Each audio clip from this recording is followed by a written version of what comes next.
Dolphins and whales are such majestic creatures that live in our oceans and are tapped into all of life in the seas. And we can tap into that wisdom as well when we partner with them for our own healing and our own self-love. Today, we'll be joined by Anne Gordon, who'll be sharing dolphin and whale wisdom with us. Join us to find out more. Soul Nectar Show, the Soul Nectar Show. You're invited, delighted to discover who you are. Anything is possible if you believe. So join us on this beautiful journey. Soul Nectar Show, Soul Nectar Show. Hello and welcome to another episode of Soul Nectar Show, that show where we talk about all things essence, where we gather around the campfire and we share our stories of connection to that which is greater than us, to the big mystery beyond the veil, to those synchronistic moments that lead us inexorably to a deeper understanding of ourselves and this world and what we're doing here. And I'm your host, Carrie Hummingbird. You know, I love having these conversations week after week and bringing forward inspiration, realization, insight, revelation for these times of awakening on our planet. And today is special to my heart. And I want to share that we're going to be receiving messages from the ocean, not just the ocean, but the dolphins and the whales in the ocean, our brethren that swim and that live with Mama Cocha, the mother of the waters. And we have a lot of healing to do with our relationship with the ocean. We have a lot of healing to do with our relationship with everything and also the oceans and also the dolphins and the whales. And, you know, I loved when I saw Avatar 2 and I loved the ocean scenes. I loved the demonstration of what it would look like to have a close relationship, a close tie to whales, to another species that lives in the ocean. That's not with two legs and two hands and walking and talking. But like it lives a completely different existence, yet can be in communion with us and for the benefit of all of life on the planet. And so I love that they brought that forward in such a big way, mainstream for everyone to see. And it's not just a fiction, it's a reality that can be made possible and that many of us are actually interested in making possible. And so one of those people that's interested in making that reality possible is dear Anne. Anne Gordon is with us. Welcome, Anne. Thank you, Carrie. It's a pleasure and an honor to be here. Really excited to have you here. So a little bit about Anne is that Anne has spent her entire life in the presence of dolphins and whales. She grew up watching orca whales while boating and living in the Pacific Northwest. She's been running her own successful whale and dolphin wisdom retreats internationally since 2007. And she helps people to receive the wisdom of the dolphins and the whales through transformational retreats and many places around the world, including Bimini and Hawaii, Mexico, French Polynesia, and many more locations. And so if you're interested in that kind of thing, you want to get to know Anne. It's really cool. And she's also a certified dolphin energy healing practitioner. So if you're interested in building in dolphin healing into your set of skills, you know, as a healer, well, she's the person to go to. So that's really exciting too. And so we'll be finding out all about this kind of stuff, as well as her Oracle card deck, Wisdom from the Sea. So many great things we're going to talk about today. So stay tuned and join us. Yeah, so excited to have you here. And so get us started. Like, how did you, obviously you were a kid growing up, you got close to the ocean.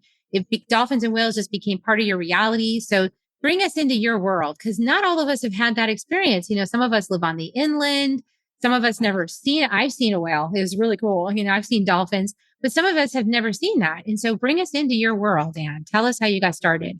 Yeah, thank you. Well, as you mentioned, I grew up in the Pacific Northwest. My dad had a boat, went out every summer vacation in the San Juan Islands, many weekends of boating, and I got to see the orca whales from very, very young. And it was always fun. It was always exciting. It was never boring. And I realized looking back on that time that in their presence, it always felt like a kind of loving, supportive, protective older brother energy. And whenever I was with the orcas, so that was really powerful for me. And like probably many of you who are watching this, I never felt quite understood in my family. And so having that orca presence was very, very comforting to me. So they've always been very important. And then as I matured and went to school and all of that, I studied biology and animal behavior in university. I ended up working as a zookeeper at the Seattle Zoo. I then raised and trained wild animals, land animals, to go out to schools and do educational outreach programs to teach respect for wildlife. And then I realized there was nobody providing animals for the film industry in the Pacific Northwest. So I started training both wild and domestic animals for movies and television and did that for over 20 years. And at one point during that time, I started feeling the call of the dolphins. And what that looked like was I just started thinking about them more. I started like, how do I get out to see them? I started exploring, spending more time on the water. And my dad had passed by then, so no more family boat to go out on. So I booked an orca watching trip up in the San Juan Islands. And it turns out the boat was the exact same kind as my dad's, which was a real rare type. And we went out, and not only did we find orcas, we found what is known as a superpod, which is in the Pacific Northwest. There are 3 resident orca pods, J, K, and L. And rarely they come together in what is called a superpod. And when a superpod happens, it is like a family reunion. It is a party. It is a celebration. And they're doing every behavior possible. There's breaching and tail slapping and fin slapping and spy hopping and racing around. And we were with them for 2 hours in this superpod. And it was, they would swim right next to the boat and turn up and look at us. And it was incredible, so magical. And again, in the moment, I'm just in pure joy. But looking back on it, it's like, okay, that was my welcome back. That was my reawakening to this love of whales and dolphins. And then from there, I just started couldn't get my hands on enough, reading spiritual books about dolphins and whales. And I've always dreamed of swimming with them my entire life. And then I started meditating with them, and it just grew and grew and grew from there. Wow, that is such a beautiful experience you shared. I felt like I was viscerally there, Nice. Just in the energy of the happiness of the reunion of the whales, and just imagining them looking up at you and breathing and hearing them breathe, right? Because you can hear them breathe. It's the most cool thing. If you guys have never been whale watching, you're not supposed to use any motors because the motors actually disturb their environment. And so you just kind of have to float and trust that one will come over to you, and kind of nearby. Right.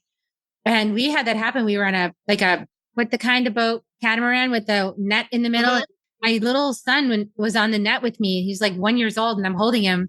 And this whale just comes up 5 feet away from the boat, it felt like, and just breathed and just went whoosh, right, and just breathed in and out. And then it went under again. And I was like, oh my gosh, that thing is massive.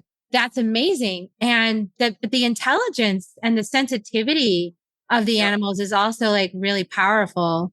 And I think they captured that in that movie I mentioned. Is they're so spiritual and wise. And so tell us about what you've learned about whales. Cause I don't know as much about them as you do, but I just know every time I've run across them, it's this totally mystical experience of just profound spiritual connection and intelligence that they seem to have, so tell us more. So, I could go on all day and telling what I have learned from the whales and the dolphins. And, as I was working in the film industry, it took me to Panama, where I worked on a film.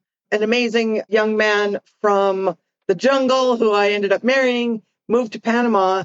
And then it turns out nobody was doing whale watching there. So I literally pioneered the whale watching industry in the country, which is not easy in a Latin country when you're blonde and blue-eyed, right? And that is where my retreats were born in 2007. And so I spent every whale season, 3 months out of the year, 4 or 5 days a week on the water with the whales. And we had humpback whales there, and we had dolphins. And so I got to spend a lot of time learning. And what my brain does is it turns First, I'm an observer. I love to watch their behavior and then really figure out what that means for them. And then I also can extrapolate it and turn it into what it means for us. And so, first and foremost, and you were talking about being on that boat, the whale shows up and the breath, and it's big, powerful breath.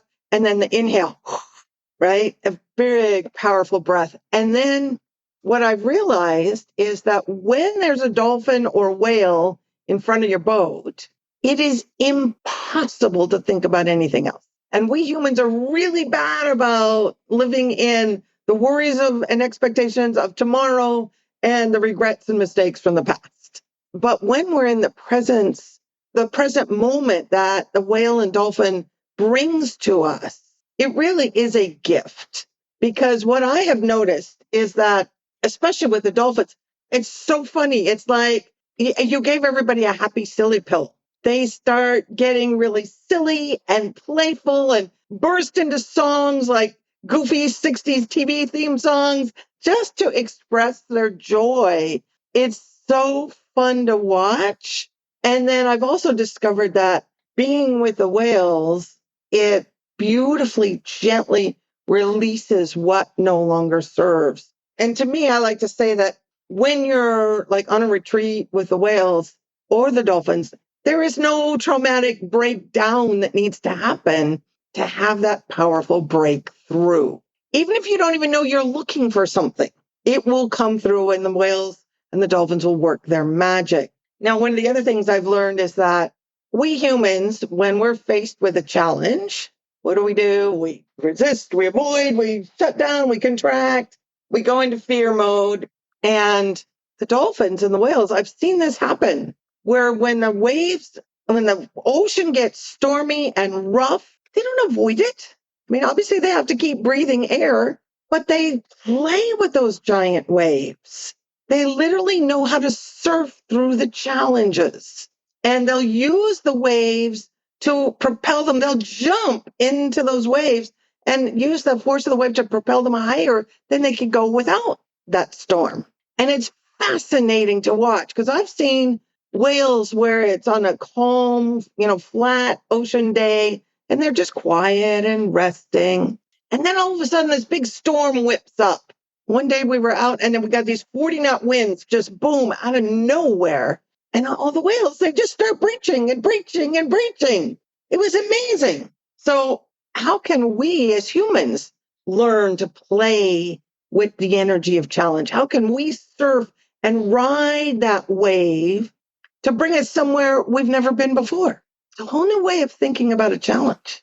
Oh, that's so powerful. I love that sensing of they're kind of tuning into their environment. Like they are aligning themselves with the energetics of the ocean and they're being in harmony. So if the ocean is smooth and flat, they're just kind of being restful and resting along with the ocean. But if the ocean has some swells and some motion to it, then they're leaning into the motion of the ocean. Right. And so they're like playing with that is what you're saying. They're tuning themselves to what their overall environment is raising up for them to explore. Yeah, absolutely. And if you know horses at all, they do the same thing. If you see horses on a windy day, they're kicking up their heels, they're running around, they're playing with that wind. So they have the same way of being with the whales as the whales and the dolphins do. So, and then probably there's so many lessons I could go to, but another really powerful one is whales represent abundance. They're the largest creatures to have ever lived on this planet, bigger than the biggest dinosaurs ever were. And some of these whales eat the smallest, like the biggest whale, the blue whale, eats krill that are little tiny things. And they never worry about where their next meal is coming from. And science has proven that when there are more whales eating krill and fish in the ocean, there's not less krill and fish, there's more. That literally just by being whales, they're creating their own abundance because little biology here, what happens when you eat? What comes next? You gotta poop, right? And in whale poop is a lot of nitrogen, which is what the plant-based phytoplankton needs. And so the more whale poop, the more nitrogen, the more phytoplankton, which means there's more food for the zooplankton, which means there's more food for the krill and the fish, and thus the cycle. Wow. So they're like really essential to the ecosystem. And I've heard that lately that the ocean's been heating up in some places in the world and that the whales have actually been beaching themselves like as a whole pod, like together. Is that something you've heard about? And can you share any more insight about that behavior? Well, it's not necessarily from the oceans heating up because this behavior has been going on for centuries. And every case is unique. There's not one answer to every beaching. You have to really know the species, you have to know the circumstances. Is proof that some of the beachings are a result of military testing on low frequency sonar at high decibel levels that actually breaks the eardrum of these marine mammals, and they navigate by sound. And they will beach because they're just totally lost. They can't get around anymore. And they'll beach and there will actually be blood coming out of their ears. So it's a telltale sign that that's what's happened. There's other cases where if it's for example, pilot whales often beach in pods, not just one. Same with, I've seen rough-toothed dolphins do this as well, orcas sometimes, that when just one of the member of the pod is ill and for whatever reason goes towards shore and gets caught, is weak, is dying, all the rest go with it. They're not intending to die and beach themselves, but sometimes they get caught up in wanting to be with that one individual and support them. Because they have been observed where I was just reading, it's a horrible story, but it was back in the 60s where they were, at the time they believed all killer whales were the vicious killers. And these fishermen were trying to kill one and they shot one with a rifle from a fishing boat. And the other orcas came and supported it and lifted it up so it could breathe. They're trying to do that, and that one goes to the beach, then the rest gets stuck. So there's many different reasons we can't blame the rising ocean temperatures on that. And I haven't heard that that's exact correlation, but there's obviously a lot of noise pollution in the water, from military testing to ships and, all kinds of stuff going on and confusion and nets and, all kinds of things that is really getting in the way of the dolphins and whales living their normal life. Yeah. And that noise pollution is happening all over the planet because we create a lot of noise as a species. And yeah, we impact a lot of our environment. And it's easier to tell that in the water because the water conducts the sound vibration a lot better, more amplified than like the air. So it does. There's actually there's a depth, and I don't know what it is. It's around 1,000 feet, something like that, where the Navy discovered this. The U.S. Navy discovered this when they were, of course, listening for submarines, enemy submarines, and, whatever they do, right? But they discovered that there's one depth where its sound travels longer and easier across distances. And what they discovered is that whales are communicating literally on either side of the planet through that depth. It's fascinating. That's amazing. And so I hope that we're avoiding that depth, but that would just be me hoping that we're sensitive to the whales. And the cynic in me says probably not. But yeah, I'm curious, let's go to the next topic, which is when we work with the dolphins and the whales as healers, what's the kind of, because I want to hear from the dolphins and the whales about that subject of how do we support you through this crazy humanity experience? But let's do that next. And let's right now go into how do we work with them for our own healing, for our own awakening? Because I have a feeling that what they might say is why don't you guys wake up? And then once you wake up, you'll realize what you're doing and you'll stop it.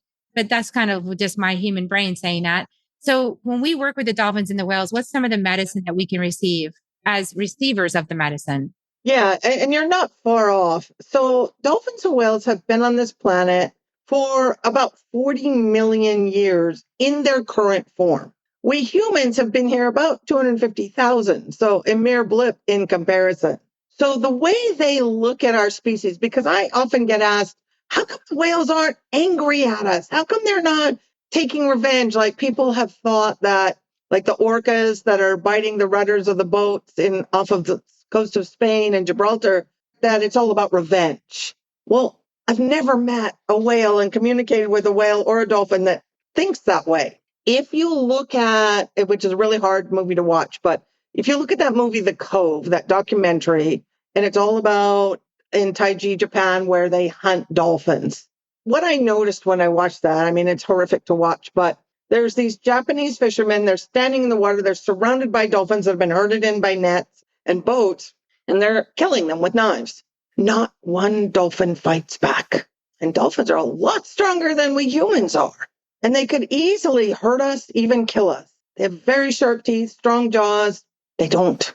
They just try and get away. So here's how they look at us. And this is what they've shared with me, is that they look at us like toddlers, like this baby new species on this planet, bumbling along, making a lot of mistakes.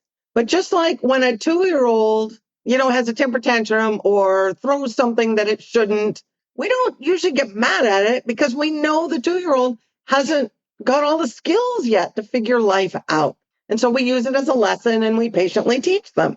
That's what the dolphins and whales are here to do for us, they have so many ways that they can model for us how to live a happier, more joyful, peaceful life without imperfect balance and harmony with this planet, without destroying what is feeding us. That's beautiful. Thank you for that. Yes. And we are a juvenile species. We think a lot of ourselves, but we're actually just beginning. We're just getting started. And there's so much that we don't understand about being in the right relationship with all the life forms on this planet. And, we were designed to be the stewards of all life, right? So I guess we're learning as we go because we really don't know how to be the steward right now. We're waking up, but those of us having this kind of a conversation are aware of it and have the desire and the compassion for it. And even still, we make mistakes, but there are many who haven't even gotten to this level yet of awareness. That's the first step, is awareness. And so once you get to the awareness and you have like a mystical experience with a dolphin or a whale, or, like I had one come through in a shamanic journey yesterday. I was like, oh, pink dolphin would like to work with me. Okay. I don't know how, but okay. And yeah, I've just been opening to that medicine. But like, how do we, once we get the sign, how do we work with these energies? Because if we don't have access to the actual physical being, right? So it's all just kind of psychic and imagination. I mean, how do we connect with them? Yeah, it's actually pretty easy. Obviously, you just tune in, you ask for them to be with you. Sometimes they show up when you're least expecting, like they did for you. And pink dolphin, the pink Amazon river dolphin, represents unconditional love. So that's like, you're bringing tears to my eyes, because that's literally half of my Gene Keys chart is overcoming judgment and opinion and expectations and learning how to like unconditionally love myself and others. Right.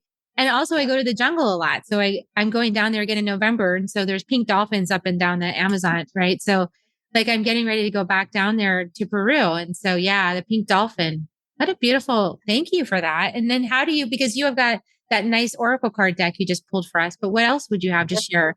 Like how else can we connect? We pull the card and then what? You can pull a card, you can read it. There's a booklet that gives you more information. You can tune in, you can ask for them to come into your meditations. You can invite them into your dreams. Now, here's something that I do, or you can have a session from me or another certified dolphin whale energy healer. And when I do a session, I bring through, they give me visions and messages that I share out loud. And what I do every single night, and this is something that anybody watching can do, and that is just the last thing I do before I go to sleep, is I invite the dolphins and the whales in. And here's exactly word for word what I say. Thank you, dolphins and whales, for sharing your powerful healing energy with me now. And then I add, I give you complete permission to adjust my frequencies and my physical body in any way that is for my highest good. And when I go to sleep, I just let them do their thing. I let go of any expectations. Usually I fall asleep really easily, so Usually I'm out right after that. Sometimes I dream of them, sometimes I don't, but I know that they're working their magic on me. And you know what? Here's a fun game you can play with them. You can ask them, guys, dolphins, whales, I would love to know that you're here with me. Can you show me? Right? And then just sit back, keep your eyes open and watch. It may show up in your shamanic journey. They may show up on a t-shirt on the guy in in the line at the grocery store. They may show up like one day. This was a funny story. I live 3 blocks from the beach and there's a pier down there. So sometimes I'll go down there and walk along the beach and then walk out the pier. And of course, I'm always looking for dolphins and whales anytime I'm at the ocean. And I looked and I didn't see any dolphins or whales that day. And I'm walking back along the pier back towards shore. And I look down at my feet and there's this little tiny blue rubber dolphin just laying there on the boardwalk. And I'm like, okay, I did see a dolphin. It just wasn't what I thought I would see, right? They're here, they're everywhere. And here's another really powerful story of how they can show up when you start calling them in. And this was when I was living in Panama. I am no longer married. So going through the end of the marriage and the impending divorce, it's never easy. There's all kinds of emotions that come up. So I was in a taxi and I was actually coming back from the divorce attorney. And I was going home and I was, really fighting back the tears because I didn't want to start sobbing in the back of a taxi. And so we were stopped at a light and it was one of the busiest intersections of the city, like 5 big major roads come together and all these people walking in crazy. And I'm sitting there fighting the tears going, please just turn green so we can go home. And the city bus goes by. And on the side of the city bus was a life-size photo of an orca whale. I was like, oh, right. Thank you. You're here for me. Thank you. Brought me so much peace. But here's the amazing part. Panama doesn't have orca whales. Wow. I never saw that bus again. Nobody ever saw that bus. There's not a single bus with a dolphin or any kind of whale on it anywhere in Panama City. It was my bus for me. Wow, that's amazing. Yeah. Wow. Was that the kind of whale that you guys saw when you were growing up? No, okay. But yes, that's what I grew up with. That's who I grew up with. It was not who I spent time with in Panama. In Panama, humpback whales and dolphins. It was not orcas. I mean, we would get orcas maybe once every 2 years. I spent 15 years on the water with them. Never saw an orca. But there it was saying, hi, I'm with you and you're okay. Exactly. Wow, that's really beautiful. That's powerful. It is. So if it's like with all shamanic things, we get to pay attention to the nuances, right? I think it's like building a relationship with that ally. Mm-hmm. And like, if it comes to you, like mine came to me, I was like, and of course it's in the Amazon, right? So it's just circling around me going, I have so much to share with you. You would just stop and ask me. I'm just like, okay, pink dolphins. Yeah. Okay. On to the next thing. Where's the tobacco? Where's the Renikia? But like pink dolphin, and so dropping in to make that relationship, just acknowledging, like, I see you've reached out to me.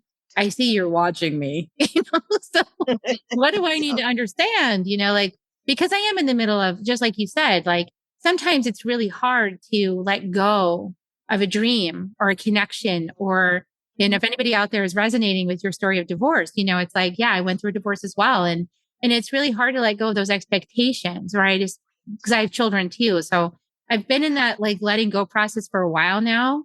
And I was the one who initiated the divorce, but still I wanted it to go a different way. I wanted it to be one of these really conscious decouplings and like everybody gets along and likes each other. It's just not happened. So I am like in a dream unfulfilled, space.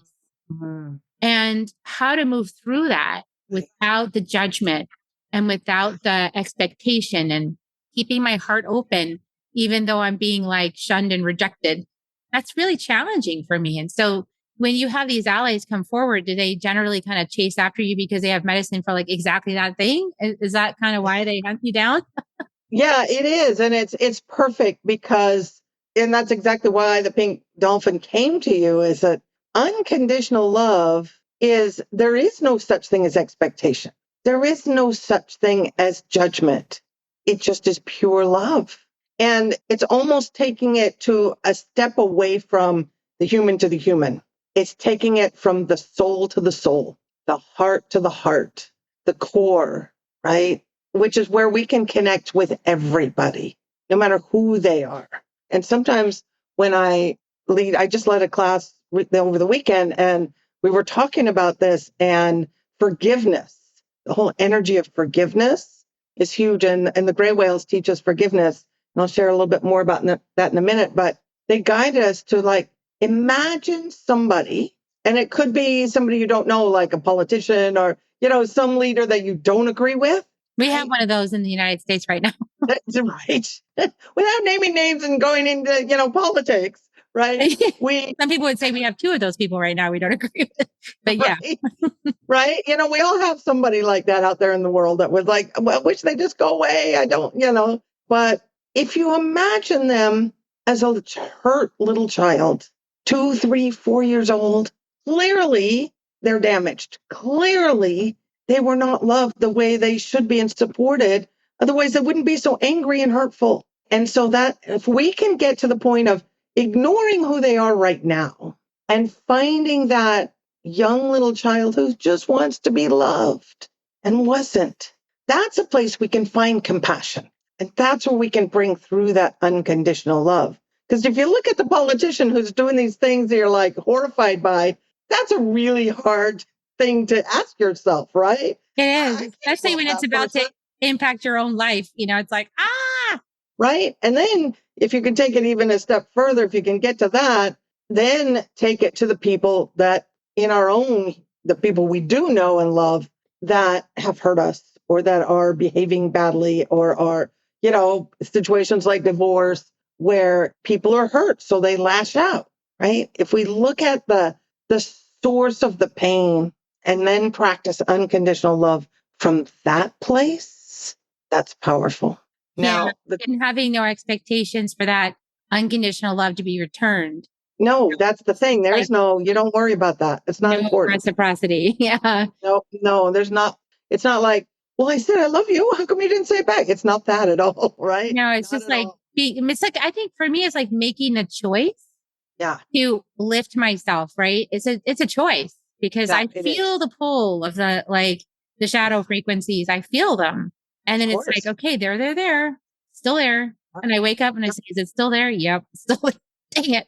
Okay. And then just we're human, right? That's normal. Bringing unconditional love because I can see all the things you're talking about. Like, yeah, the wounding and the matching pictures and, anything I would say about him, I could say about myself, because we were matching pictures. So like all of those things are things we can forgive, we can release, we can let go.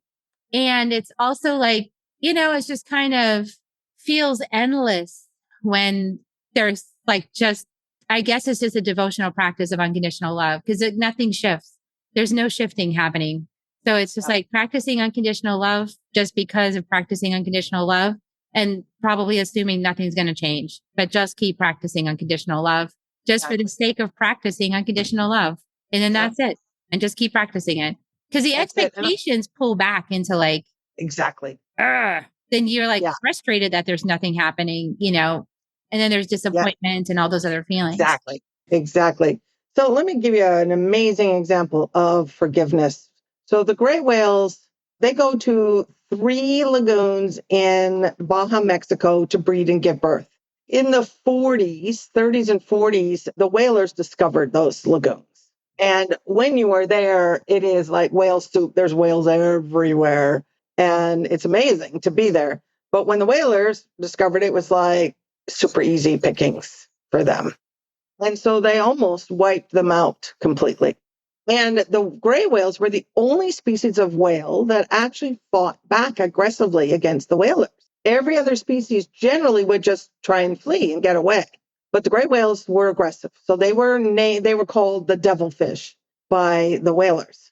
But now in those very same lagoons, they are the only species of whale and really the only species of any wild animal who actually seeks humans out just to connect.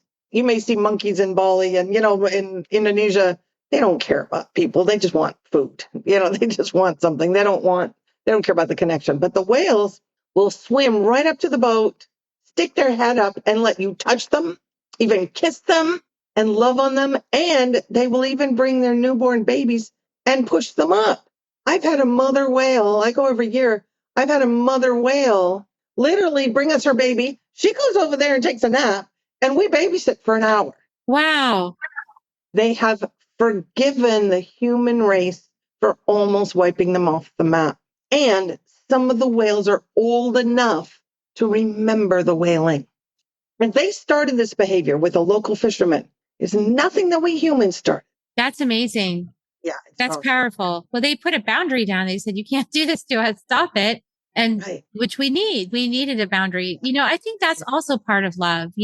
Part of love is like, Sure. is setting boundaries, is being clear, practicing clear communication, and practicing love isn't necessarily practicing receiving abuse and being okay with it. Absolutely. That's not okay. Setting a boundary and saying, no, that's not how you treat me. Right. And so I love that they did that. That actually warmed my heart. Yeah.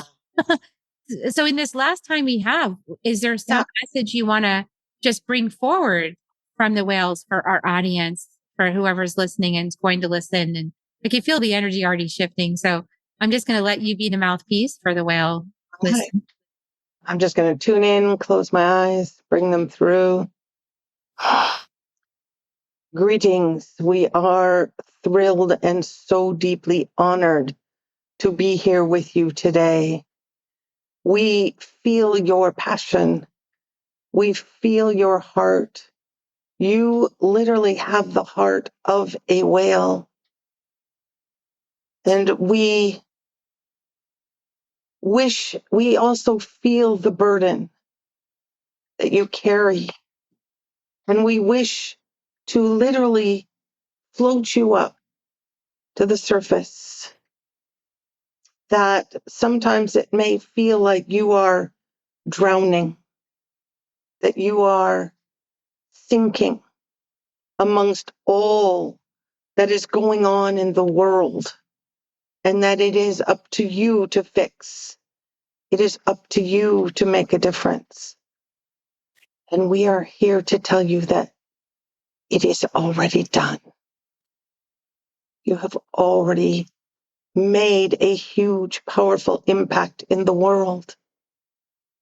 Your love makes a difference. Just your intention of wanting to make a difference sets the tone for others to step into that as well. And that we invite you to start with unconditionally loving yourself. To let go. You humans are so hard on yourselves. Imagine swimming and playing with us and our dolphin cousins and the joy of that. Do that for yourself. Feel that joy of being with us. And then turn that joy on yourself. The biggest impact you can make in the world is truly loving yourself.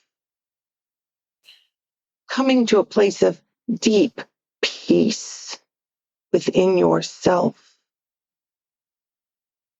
No need to carry all of these emotions and all of these burdens. Love yourself. And when you come to that place of peace within, that will be how you carry yourself in the world.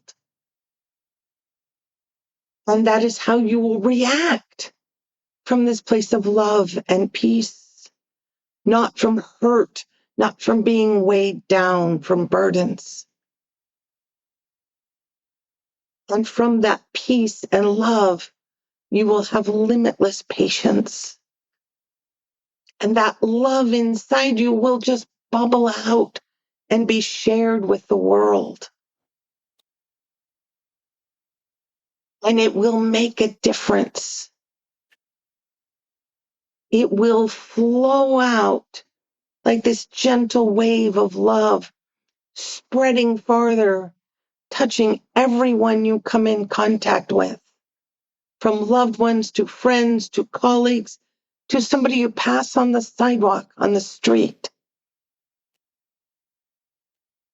And then your wave of love will soften their hearts and ease their day, bringing them even just a little bit of joy.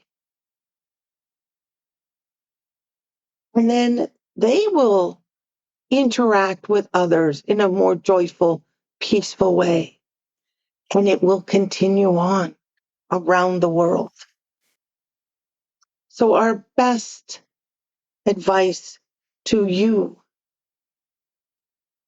is to love yourself, heal yourself, be joyful with yourself. That is how you heal the world for all of us who live here with you. We thank you for calling us to be here with you today. So beautiful. I just got me teared up. That's not surprising. It was a powerful message. Yeah, I felt I the never energy. know what's going to come through. I felt the love, just the profound love was touching my heart. Thank you so much. You're welcome for letting that come through. And wow, that was very touching. I hope it touched everyone's heart who's listening. Yes. That was for everybody who's watching. Yeah. Yeah. Beautiful. Love ourselves. That's job number one. Yep. It certainly is. And be joyful and playful inside our own hearts. And that helps everybody, helps the world. I love the image of course I'm seeing it in my mind's eye, of us rolling around in the water, playing with the dolphins and the whales, and the joy that feels like. It's like, how can we do that for ourselves? It's amazing. Without, you could come on a retreat with me and I can actually physically take you to do that. But there are ways in your life every day that you can find that joy. Yes. And you almost froze on that point. So that was like a really important point, is that there's something every day that we can do to bring ourselves joy. And so as a person who struggles with, up until now, seriousness, it's like a weighty energy, like the weight of the world on my shoulders, like concern for humanity, concern for the planet. I know we all feel it. And it's like, we got to do better. And we know we got to do better. And it's like, we try to push ourselves to do better, right? It's like, be smarter. And we're like, you made a mistake. Can't afford mistakes. And that kind of thinking, right? It brings a person down. And I love what they're saying. It's like, no, the whole medicine is to love yourself, is to be joyful, to really be grateful for this life experience and the opportunity to be here in a body and co-create, and to even have had this transmission, just the joy of hearing this and feeling this energy come through. And for all of us, that itself is a joyful thing. So yeah, beautiful, beautiful sister. I love your dolphin, whale, ocean medicine. And you teach people how to channel this themselves, right? How to transmit this energy and these messages. Yeah. Yep. So tell us a little bit about the training before we leave, just so people know, like, how do they work with you on that? Yeah, absolutely. So yeah, what's really fun is I'll tell you a little secret. I don't feel energy. It feels like I'm doing nothing when I'm doing a healing energy session, but they send me visions. They speak through me. They send me these messages. So, I mean, it's like I'm watching a movie in my mind, but that's what I'm teaching in my Dolphin Whale Energy Healer Certification program, is that everybody has their own unique way of attuning and channeling this powerful healing energy.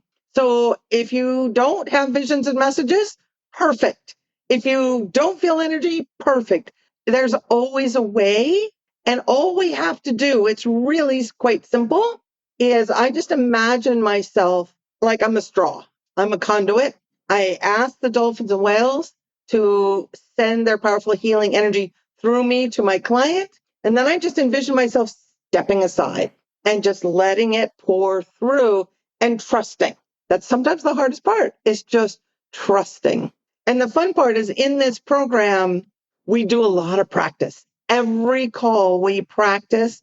People go, I put you in breakout rooms and you practice with other people on the call, and then you give each other feedback. And that feedback is crucial, because when I was learning, remember, I felt nothing. And I'm thinking, I don't know what I'm doing here. But my partners would always respond and share that they had these powerful feelings and visions and all these things happen for them. And I'm like, I guess I'm doing something. Right? And so now I obviously completely trust it, because I've been doing it since 2005. And I actually have a whole PDF. If you want, I can share it with you. I'll send you the link, but it's so you can put it out with this. But it's Healing the World in Partnership with Dolphins and Whales. It's a whole PDF document with some information on how you can connect and to dive, pardon the pun, deep into partnership with the dolphins and whales. Oh, I love that. I know the audience would love that as well. That's beautiful. Thank you for that gift. We'll make that our free gift for today. So you guys can go, I'll give you the link and you can go collect that from Anne and get part of her mailing list and get on and find out about her classes and her trips and go be with the dolphins and the whales in person with her. That's an amazing, beautiful gift. And thank you so much for channeling and for all your wisdom you shared today. Appreciate you. And so we're going to, please, everybody, subscribe, share this episode out with anybody who loves dolphins and whales, or just happen to get a dolphin or whale message is like, this is the episode to listen to. And then if you're one of those people, tell some more people, and we'll get more people involved in this. And maybe everybody can get this document about how to partner with the whales for the planet. It's lovely. Okay. Well, we're going to give kisses. So thank you guys for tuning in. Appreciate you being here with us and listening all the way to the end. And so here comes your love. So I always give little Reiki kisses if you want to join me, Anne. To the audience. All right, I'll send whale kisses. Whale kisses. Okay, I'm going to send my kisses. You send whale kisses. Here they come, everybody. Okay. All right, you guys. Thanks for tuning in, and we'll see you next time on Soul Nectar Show. Bye for now, everyone. If you found even one gold nugget in this episode of Soul Nectar Show, will you do us a favor? Will you subscribe, like, and share this episode? Maybe even write a comment and let us know what you thought about it. We really, really want to engage with you at a much deeper level. Let's be part of community together.